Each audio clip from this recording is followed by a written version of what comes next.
Oke sobat ngopi dimanapun kalian berada, kembali lagi bersama podcasting Kopi ID, obrolan dan mainstream ocehan berkualitas.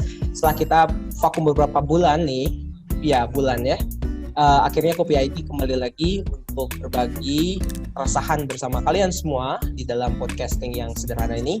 Tapi hari ini kita ditemani dengan saya ada dua formasi berbeda nih. Yang pertama masih ditemani oleh pegiat Kopi ID, Bung Egawan.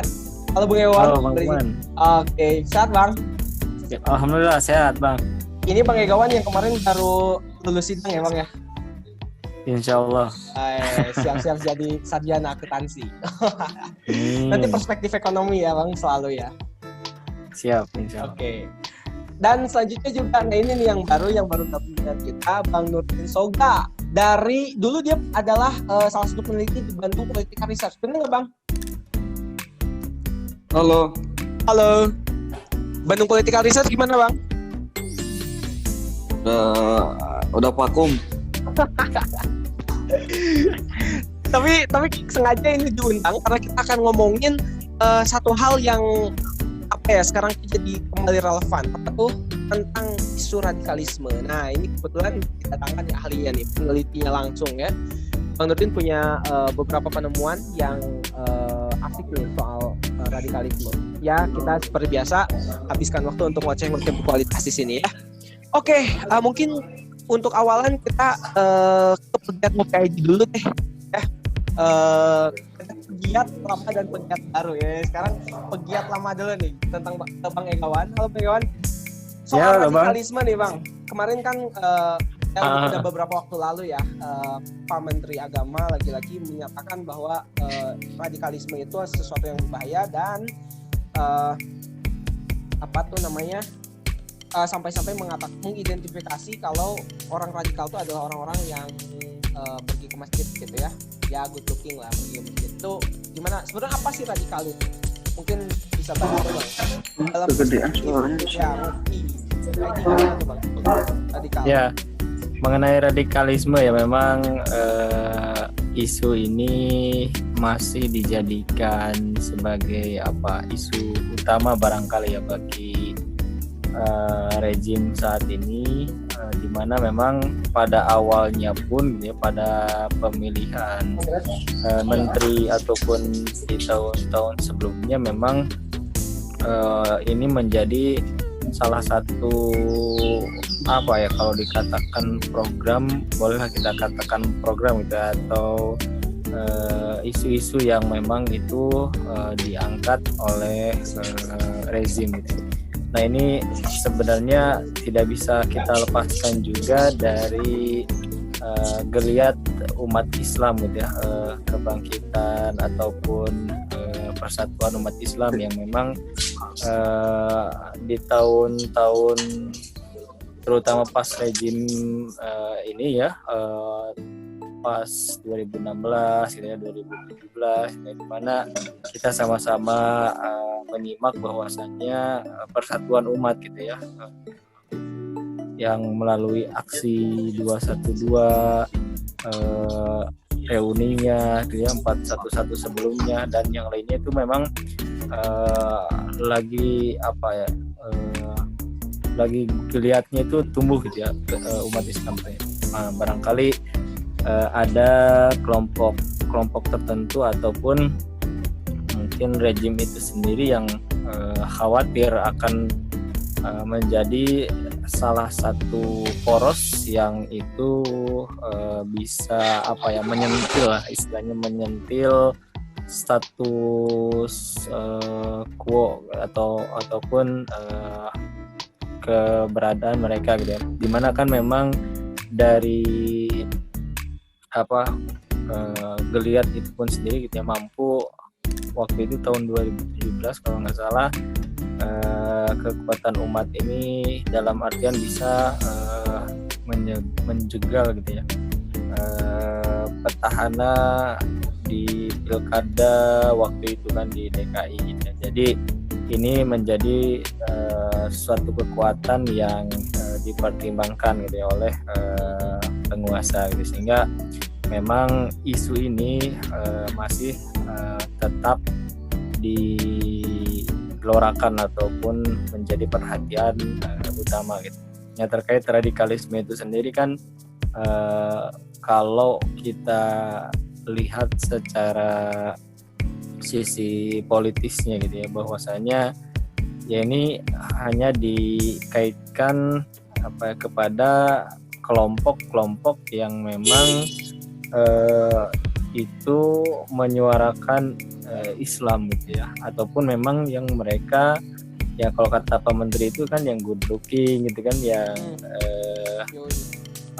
hafiz Quran gitu ya, hafal Quran gitu ya, yang suka jadi imam gitu. Jadi mengarahnya tuh ke mereka yang dalam artian taat beribadah gitu ya, atau seorang muslim gitu ya. Padahal kalau sudah sama-sama kita tahu gitu ya, radikalisme itu kan menurut kamus gitu ya, PBI ataupun yang lainnya kan berasal dari kata radix gitu, yang berarti mengakar gitu kan.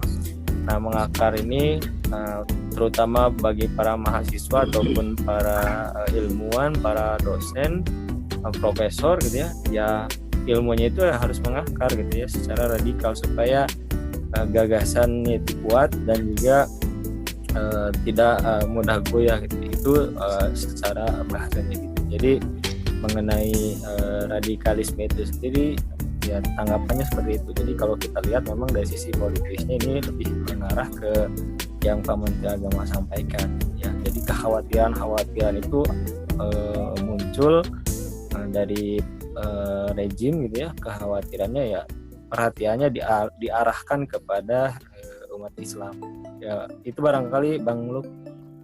Oke, makasih. Jadi memang kenapa dipolitisasi itu karena ada kepentingan rezim yang terganggu lagi-lagi ya. Oke. Ya, bisa dikatakan demikian. Dan ini kan proyekan radikalisme itu kan bukan baru sekarang sebetulnya ya. Kita sudah dengar kata radikal itu sendiri sejak mungkin 10 tahun yang lalu ya Bang. Nah, mungkin dari BPR dulu nih, dari Bang Nurdin selaku pernah meneliti tentang radikalisme ini, sebetulnya historinya gimana sih Bang? Kok sampai sekarang orang ke masjid disebut radikal gitu? Baik, Assalamualaikum warahmatullahi wabarakatuh. Waalaikumsalam warahmatullahi wabarakatuh. Jadi membahas isu radikalisme ini kan sebenarnya menarik ya, karena isu ini bukan isu baru sebenarnya. Ya. Jadi isu radikalisme ini sebenarnya awal mula dicetuskan itu ketika mulai tahun 2000-an ya. 2000-an? Dicetuskan oleh dengan war on terorisme bukan? War on terorisme itu kan sebenarnya udah termasuk lama ya. Radikalisme itu kan sebenarnya bagian daripada war on terorisme tadi itu dari tahun 2000 yang itu dicetuskan oleh Presiden Amerika ya, dan dengan latah dilanjutkan oleh rezim-rezim di negara berkembang, karena memang pada hakikatnya negara berkembang itu memang mengikut ya, apapun isu yang dibawa oleh negara-negara yang maju atau negara-negara kapital. Tapi isu ini semakin tajam ketika mulai di rezim 2014 ya, rezim Joko Widodo. Bahkan dengan terang-terangan disampaikan di periode kedua itu, bahkan Mahfud MD termasuk Menak ya, Fahrul Razi itu pernah bahkan menyatakan seperti itu. Jadi karena cingkrang dan sebagainya, terus sampai dia mencontohkan ada anak SD yang tidak mau bergaul dengan yang bukan muhrim dan sebagainya. Banyaklah narasi-narasi yang mereka coba bawa untuk apa? Untuk mengatakan ya, menyampaikan pesan bahwasanya ini tuh penting. Bahkan saya pernah membaca salah satu tokoh sejarah yang menulis Pangeran Diponegoro, Peter Carey dalam bukunya Peter Carey dalam bukunya korupsi, dari dia melihat dalam sisi sejarah ya ke Indonesia, bahwasanya peran terhadap radikalisme ini menjadi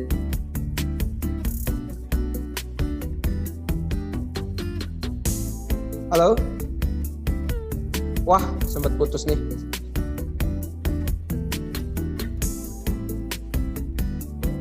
Oke. Mungkin sambil kita nunggu Bang Soga aktif lagi ya. Tadi disinggung sedikit tuh Bang soal bahwa narasi-narasi radikalisme yang dibentuk itu jadi seperti tadi ya, bermuara sampai pada akhirnya mengatakan nasionalis yang tidak mau berteman dengan non muslim itu disebut radikal dan sebagainya. Kita tahu beberapa narasi sebelum hari ini itu sempat ya hadis Nabi mengajarkan radikalisme dan sebagainya. Nah, pertanyaannya nih, sebetulnya radikalisme itu apakah memang hanya pada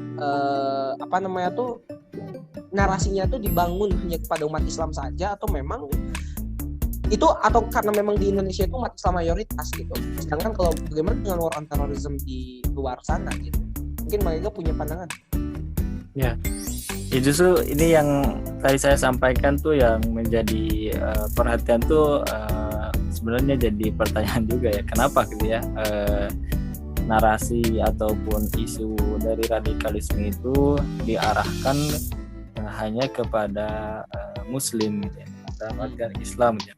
Ya, kalau saya menduga gitu ya, itu ya karena geliat dari Muslim ini yang memang dianggapnya barangkali sebagai sebuah ancaman bagi, dalam artian ya, mengganggu kekuasaan ataupun kepentingan gitu yang sedang dijalankan oleh rezim itu sendiri gitu ya. Jadi mengapa hal tersebut diarahkan gitu ya, kan kalau dari tadi juga disampaikan gitu ya, mengapa gitu kan hanya kepada Muslim gitu ya, anak-anak yang tidak mau gitu ya bergaul karena dalam pandangannya itu antara laki-laki perempuan kan harus terpisah gitu ya di dalam Islam gitu kan. Nah itu hal-hal tersebut diarahkan kepada Muslim, atau mungkin bisa jadi ya Islam itu sendiri gitu yang jadi pengganggu kepentingan penguasa. Lantas kalau demikian sepatutnya kita nanti malah bertanya gitu, lantas rejim atau pemerintahan kamu jalankan ini apa gitu ya, anti banget sama Islam atau gimana gitu ya. Nah itu kan. Oke, makasih Bang Ga. Bang Nutin mungkin tadi premis-premisnya boleh dilanjut lagi. Tadi tadi gue nanya nih sama Bang Egawan, karena tadi Bang Nutin kan tadi nanya bilang kalau narasi-narasi yang dibangun itu apakah memang ya itu tuh hanya di Indonesia saja, sehingga yang kena narasi radikalisme itu mayoritas, gimana kaum muslimin ya kan, ataukah memang ada apa nih gitu, Bang Nudin? Ya jadi gini, saya nggak mau masuk di pembahasan apa itu radikalisme secara harfiah dan sebagainya. Saya mau masuk lebih ke inti aja, karena sudah banyak yang membahas. Karena kalaupun diperbaiki juga, apa sih yang dimaksud dengan radikal itu udah terlanjur negatif sebenarnya ya. Nah, saya melihat gini, isu ini sebenarnya di seluruh negeri ya, di seluruh negeri Muslim ada ya. Cuman yang lebih karena itu memang di Indonesia sebenarnya. Memang karakteristik sosiokultural Indonesia itu kan memang agak majemuk ya, dan beragam lah. Jadi isu ini dan memang didominasi oleh mayoritas Muslim, itu pertama. Nah, isu ini menjadi satu hal yang menarik ya, karena ada dua perang sebenarnya ya. Perang terhadap Islam, yang kedua memang ini sebagai isu pengalihan ya, suka dijadikan sebagai isu pengalihan terhadap kegagalan rezim dalam mengolah negara. Contoh ya, terkait dengan resesi ekonomi. Menarik apa yang disampaikan oleh Rizal Ramli ya, saya lupa tahun berapa dia menyampaikan itu ya, bahwasanya isu radikalisme ini sebenarnya kemungkinan besar akan selalu digoreng, sebenarnya akan selalu dimunculkan untuk menutupi kegagalan rejim dalam mengelola negeri gitu sebenarnya. Sehingga kan ini kan kalau saya artian dalam arti dia itu jadi pengalihan isu ya. Dan ini kan sering terjadi ketika ada problem ya di negeri kita, seringkali muncul tiba-tiba ada isu radikalisme dan sebagainya, isu radikalisme. yang itu sebenarnya udah nggak relevan dengan kondisi yang kan kalau kita lihat kan isunya itu aja tuh muter-muter ya dan sebagainya. Ada yang tiba-tiba ada pemboman di mana yang ngelakuin muslim itu langsung dicap teroris dan sebagainya ya. Kalau yang ngelakuin bukan muslim itu biasanya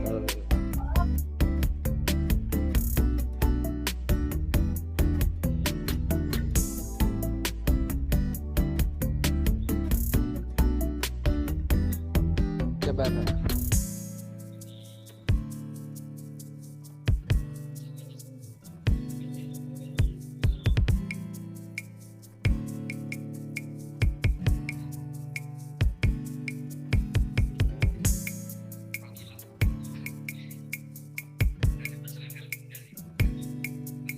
biasanya yang melakukan kejahatan itu kriminalnya itu adalah kriminal biasa, bukan dicap sebagai teroris.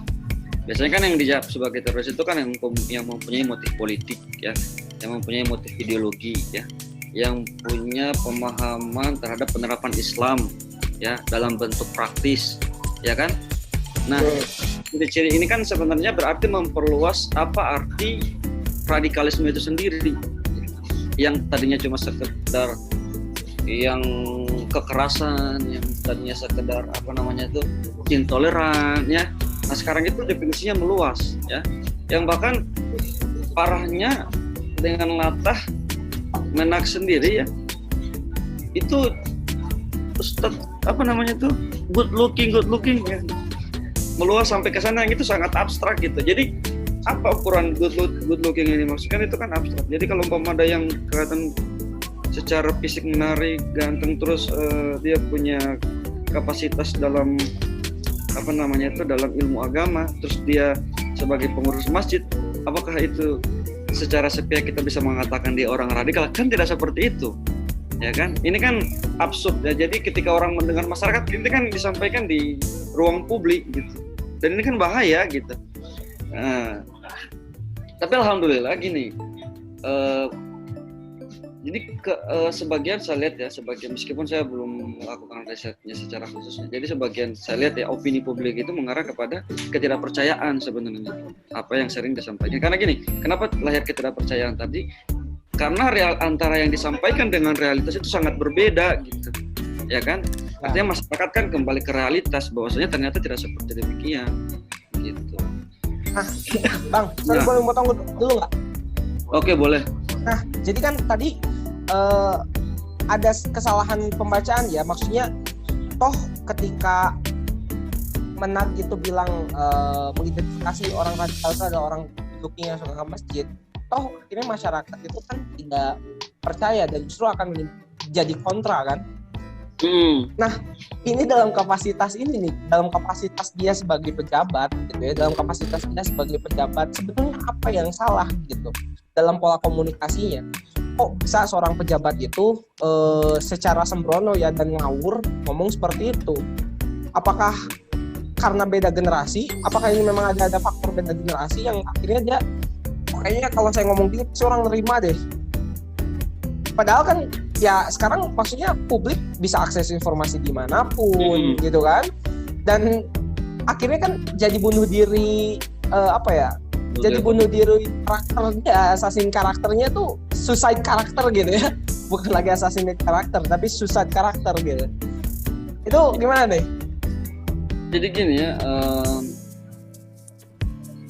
saya bisa mengatakan itu bukan tanpa disengaja, atau mungkin dia tidak bisa membaca, dia tidak mengerti komunikasi publik ya. Kalau saya sih lebih melihatnya ini sebagai bentuk kesengajaan, artinya kan ada desain di belakang itu gitu. Jadi narasi ini memang dibuat secara sengaja gitu ya. Secara sengaja untuk tadi, pertama memang itu untuk deradikalisasi dan moderasi pemahaman Islam. Yang kedua memang untuk pengalihan isu tadi, saya tangkapnya, karena kan ini terjadi di tengah-tengah pandemik dan di tengah-tengah resesi ekonomi ya.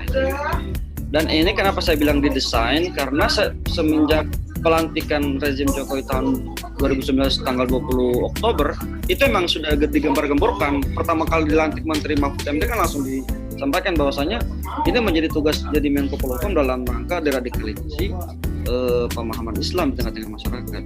Artinya ini udah dirancang sebelumnya dan bahkan sebelum jauh-jauh hari memang udah direncanakan. Kita melihat banyak faktanya umpama kriminalisasi terhadap aktivis Islam, kriminalisasi terhadap ulama ya.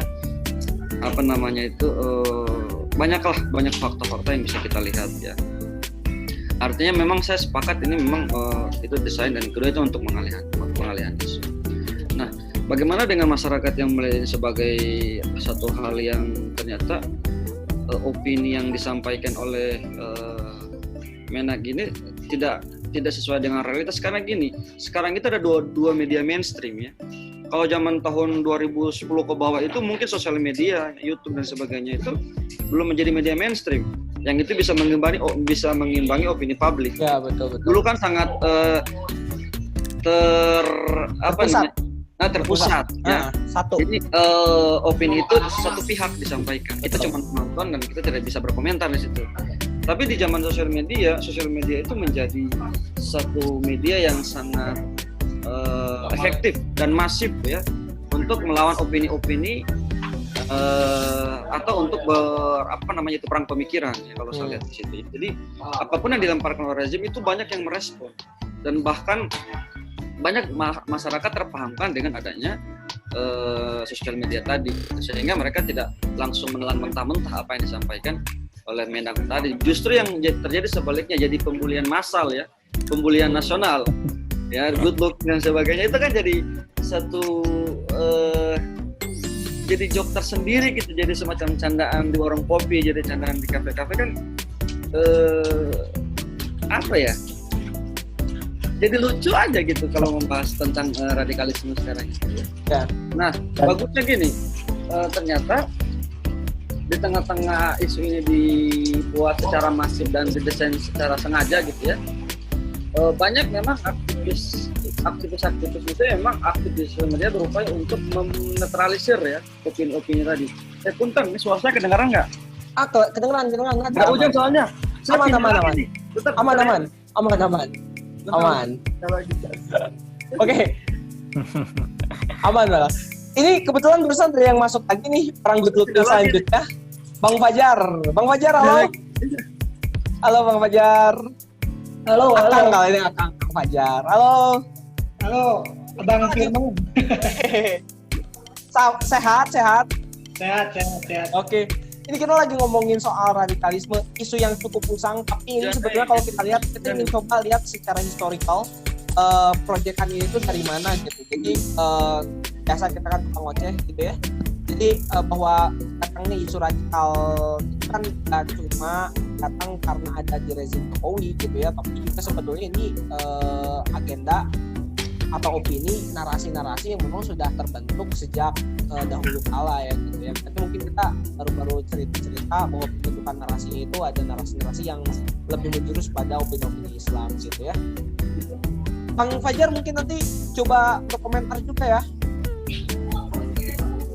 Ini lagi nggak? Oke, aman. Nah, paling sekarang sama tadi silakan lanjut dulu Bang Nutin ya. Oh, saya lanjut. Ya. Oke. Aman, masih lanjut atau enggak? Pindah dulu lah. Oke. Biar ini kan waktunya terbatas ya, cuma setengah jamnya. Iya. Tapi kita coba di segmen satu ini kita coba ambil jadi satu kesimpulan gitu. Maksudnya minimal untuk secara histori gitu ya. Secara histori itu maksudnya tuh kenapa sih radikalisme tuh sekarang gini ya. Kalau dulu masih ingat isu radikalisme ini pasti terkait dengan isu-isu terorisme dan sebagainya. Nah, sekarang itu justru yang mengherankan tuh kan isu radikalisme itu sangat segmented pada aktor-aktor gitu ya, kalau bisa bilang aktor, pada aktor-aktor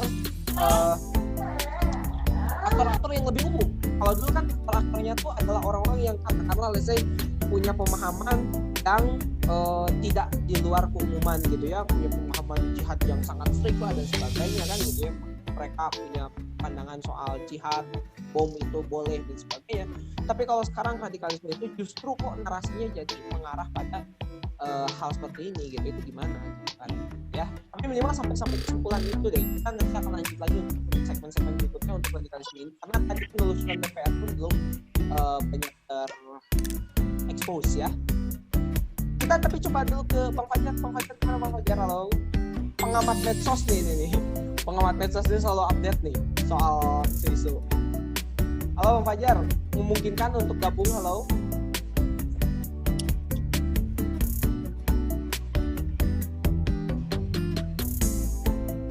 Aduh belum kayaknya. Ya, jadi kayak gitu ya. Jadi kalau sebetulnya kan kalau kita sendiri di ngopi itu beberapa tahun ke belakang kita sudah pernah punya analisa ya. Maksudnya analisanya begini, bahwa adanya kata radikalisme itu memang secara resmi itu digunakan di tahun 2009 gitu. Waktu itu ada penelitian tentang radikalisme dari Rand Corporation salah satunya, dan itu penelitian ini memang menindaklanjuti penelitian sebelumnya yang berbicara soal Civil Democratic Islam. Jadi soal masyarakat sipil dalam sistem demokrasi gitu ya, dan bagaimana pandangan-pandangan mereka yang datang dari masyarakat Islam gitu ya. Dan di sana disebutkan kalau dulu kata yang digunakan itu bukan masyarakat radikal, bukan orang-orang radikal, tapi lebih ke fundamental gitu ya.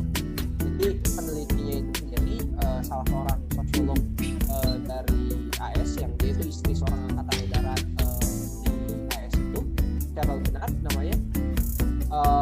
Dia bilang kita mengklasifikasikan bahwa masyarakat Muslim itu ya secara global itu terbagi, bisa dikategorikan jadi empat kan gitu ya. Ada masyarakat tradisionalis, fundamentalis, sekularis, dan liberalis, yang mana semuanya itu tidak bisa dipadukan, tidak bisa digabungkan. Tapi bagaimana sikap Amerika terhadap kelompok ini juga harus pintar gitu ya, mana yang harus diangkat, mana yang harus diinjak. Dan waktu itu belum ada kata radikal di situ gitu. Tapi yang teridentifikasi selanjutnya jadi orang-orang radikal itu adalah orang-orang yang disebut fundamentalis. Karakteristiknya itu sendiri yang memang punya gagasan-gagasan untuk menghidupkan kembali ajaran-ajaran Islam dalam kehidupan gitu. Nah, ini sudah sejauh mana sih perkembangannya, itu yang sebetulnya kita pengen obrolin di sini gitu.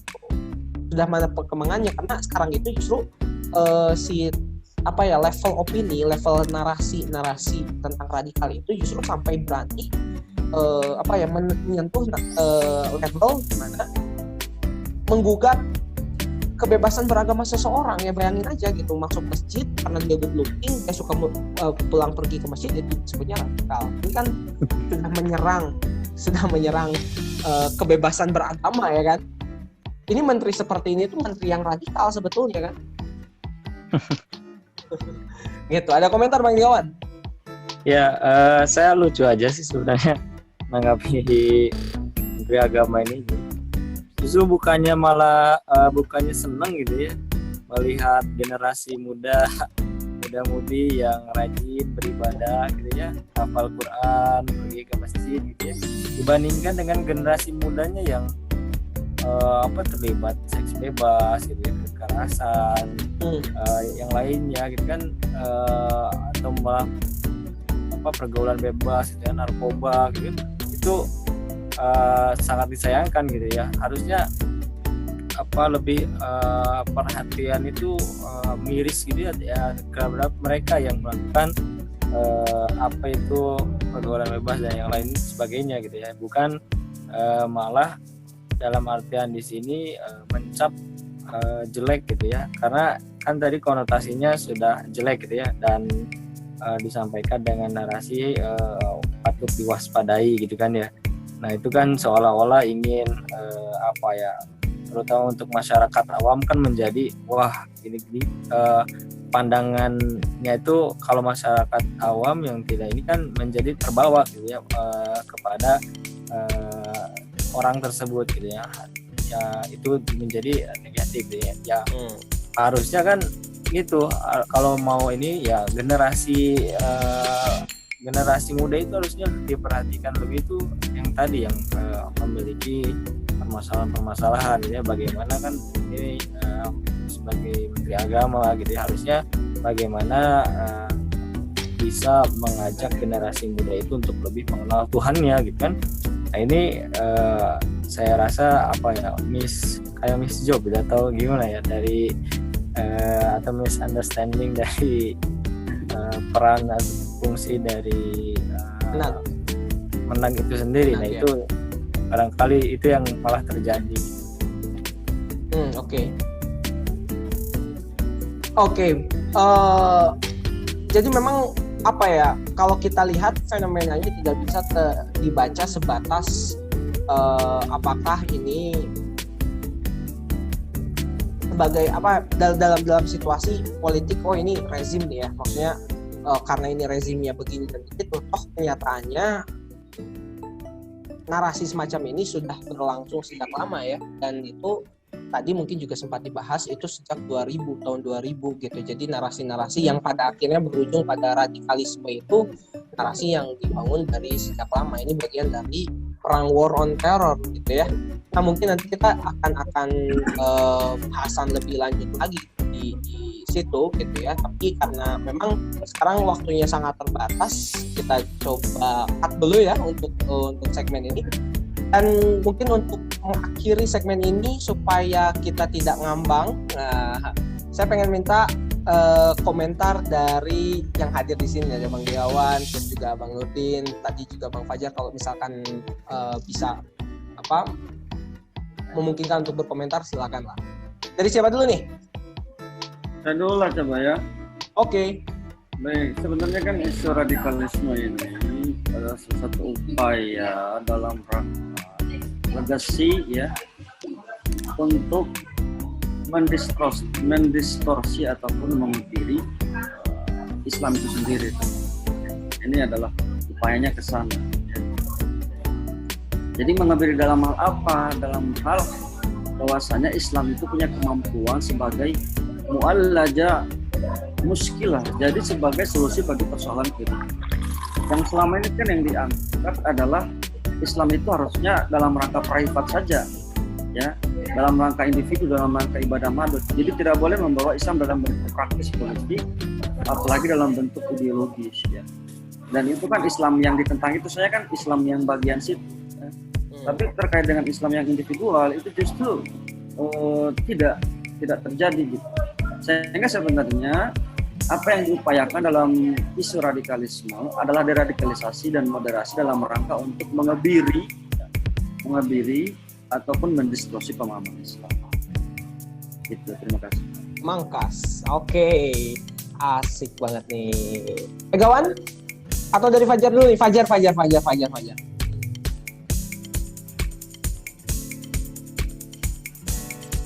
Bangga karena saya kelak. Ini udah closing statement nih. Oh iya, jam Komentar. berapa?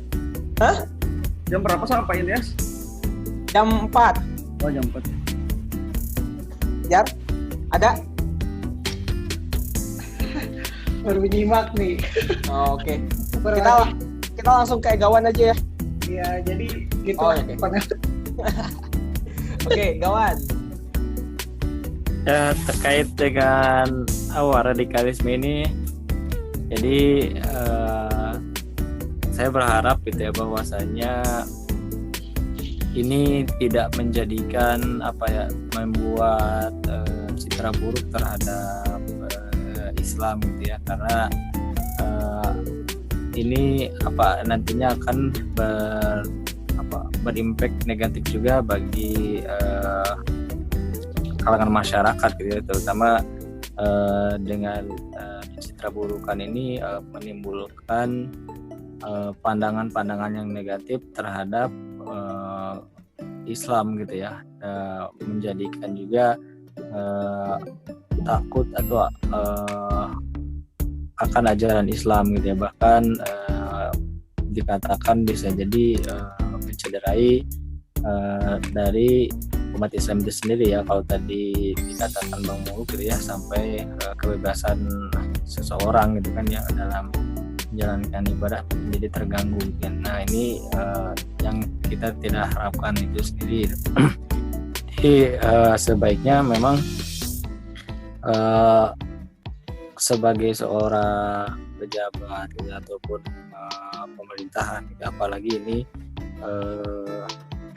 Menteri Agama gitu, seharusnya mendukung upaya-upaya masyarakat ataupun generasi yang memang itu peduli gitu ya, akan kebaikan gitu ya, mengenal Tuhan lebih dekat lagi gitu kan, dan itu akan menjadi generasi yang bagus gitu bagi peradaban, di mana bagaimana gitu ya, para generasi muda ini mengenal Islam secara lebih komprehensif gitu ya, secara lebih mendalam. Itu juga yang nantinya akan memajukan negara gitu. Nah, tidak daripada gitu ya, dibandingkan dengan mereka yang generasi mudanya malah ya bermain-main gitu ya, tiktokan atau apa gitu ya, terlibat seks bebas dan yang lainnya. Nah, itu saja sih dari saya gitu ya. Semoga ya umat Islam lebih tersadarkan akan Islam gitu kan ya. Jangan tidak usah terbawa lah dengan narasi radikalisme yang itu besar kecilnya menyudutkan Islam gitu.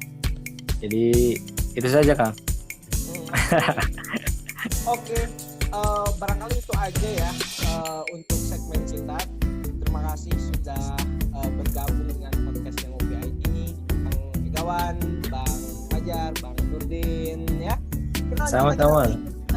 Kita lanjut lagi di segmen berikutnya. Kita akan bahas mungkin hal-hal yang menarik lainnya.